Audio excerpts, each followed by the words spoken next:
Honored to be back here on campus and very honored to be with Chevy and Daniel today. So just a little bit about my own journey. I was born and raised in Honolulu, Hawaii. I entered UPS generations ago with a wave of other homesick Hawaii kids.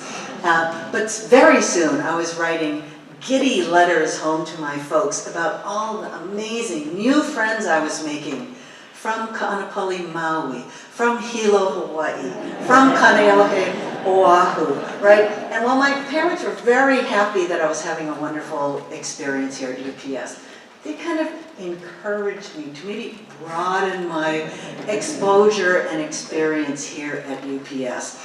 And with my parents' encouragement and the powerful Asian American studies courses I took here at UPS, my growth was kickstarted in a very different direction. So let me just say that, very humbly, I entered UPS strongly identifying as Oriental. Yep, like the carpets, right? I mean, like, what is this Asian stuff? And why are these Asian people so different and so sensitive, right? I did not get it, right? Totally, did not get it. But I left 4 years later identifying as a proud Asian American, Japanese American, and with a growing understanding of my history, of our history, and that our history is America's history. And even though I grew up in Hawaii surrounded by Asians and Pacific Islanders, I was educated, and my textbooks in American history told me a story in which I was not reflected. Our people were not reflected. The media I consumed, the TV shows, the cartoons I watched, the textbooks I read, said that we played no part in the creation of this country.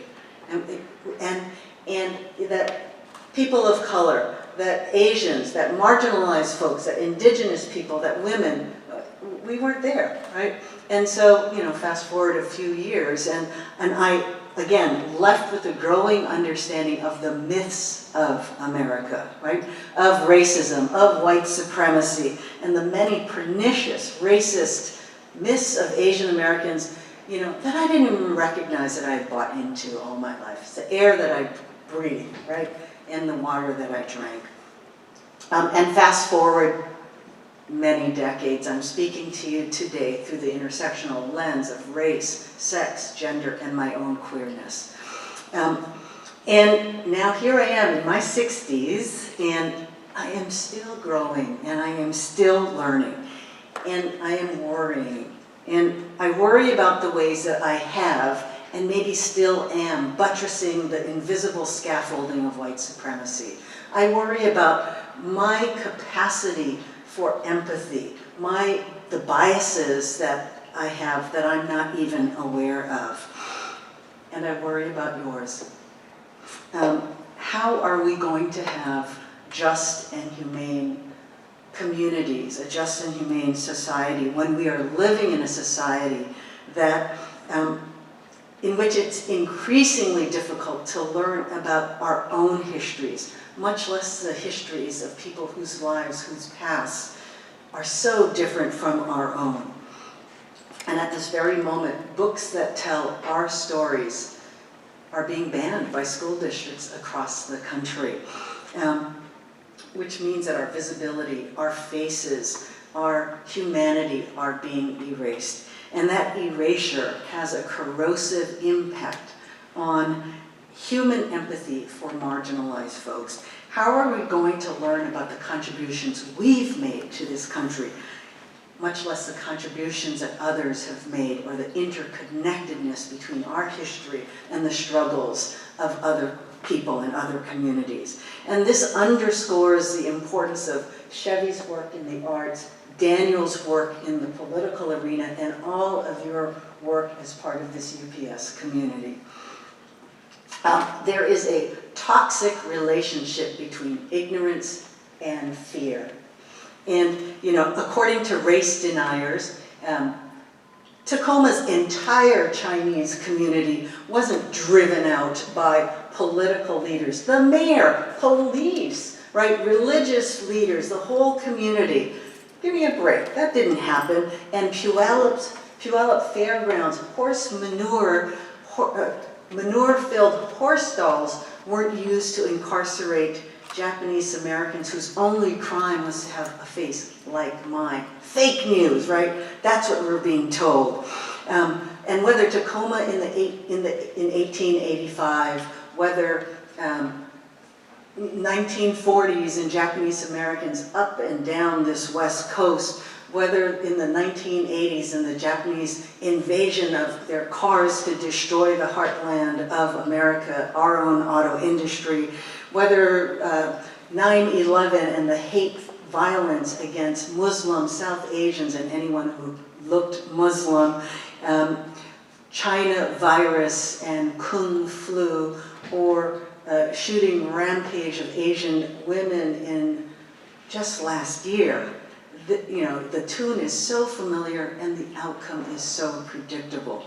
Life and death, hate, violence against Asian people that we are living with today, right? And it's not theoretical, it's what we live with right now. And what needs to be new, at least for some of us, are the actions that we take and the voices that we raise. And I want to encourage everyone here, but especially you younger folks, to use your voices, and I'm looking at you all there, to use your voices loud and strong and get involved with your community, right, with politics, with UPS, and not just around the issues that involve Asians, but in service of all marginalized people and communities. We cannot wait to be invited. We have to demand a seat at the table. And if you're not at the table, you are on the menu, so we have to be there, right? So whether for specific classes at UPS or calling each other in when our words and actions harm others, including anti-Black hate, including anti-Asian hate of any kind.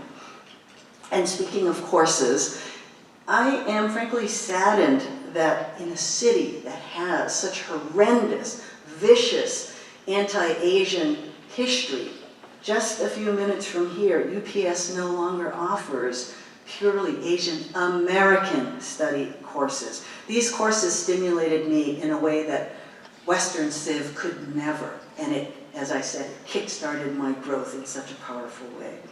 I know I'm not sharing anything new with any of you today, but I do want to encourage you to raise your voices even louder.